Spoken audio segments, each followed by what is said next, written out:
कर्जाच्या डोंगराखाली दबले गेला आहात का? डोक्यावरचे कर्ज काही केल्या कमी होत नाहीये? तर हा व्हिडिओ शेवटपर्यंत नक्की पहा, कारण आज स्वामी स्वतः तुम्हाला मार्ग दाखवणार आहेत. नमस्कार, मी शकुंतला भोसले. माझी संस्कृती या आपल्या चॅनेलवर तुमचे मनापासून स्वागत. कर्ज हे माणसाला मानसिक आणि शारीरिक दृष्ट्या थकवून टाकतं, पण स्वामी समर्थांच्या दरबारात प्रत्येक संकटावर उपाय आहे. पहिली गोष्ट म्हणजे ऋणमोचन मंगल स्तोत्र. दररोज सकाळी श्रद्धेने हे स्तोत्र वाचल्याने कर्जातून सुटका होण्याचे मार्ग मोकळे होतात. दुसरी महत्त्वाची सेवा म्हणजे तारक मंत्र.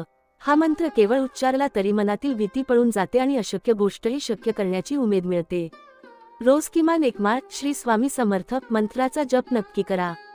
पण स्वामींसोबतच आपल्याला कर्माचीही जोड द्यायची आहे. तुमची सर्व कर्जे एका कागदावर लिहा आणि जी कर्जे जास्त व्याजाची आहेत ती आधी संपवण्यावर लक्ष द्या. अनावश्यक खर्च पूर्णपणे बंद करा. घरासाठी किंवा शेतीसाठी उत्पन्नाचा अजून एक छोटा मार्ग शोधण्याचा प्रयत्न करा. कष्ट करणाऱ्याला स्वामी कधीच उपाशी ठेवत नाहीत. लक्षात ठेवा, प्रामाणिक कष्ट आणि स्वामींची सेवा एकत्र आली की कर्जाचा डोंगर मातीसारखा विरघळून जातो.